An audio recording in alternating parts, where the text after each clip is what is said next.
రంగు రంగు తారలన్నీ తొంగి తొంగి ఒక్కసారి చూస్తున్నా ఏంటిలా? పైన లేని వెన్నెలంతా నేల మీదకొచ్చినట్టు నువ్వుంటే చూడవా?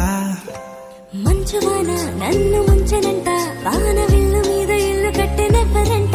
ఈ లోకమంతా నిన్ను చూసినంట, ఏ దిష్టి నిన్ను తాకకుండా ఇంటిలోనే దాచుకుంటా. రంగు రంగు తారలన్నీ తొంగి తొంగి ఒక్కసారి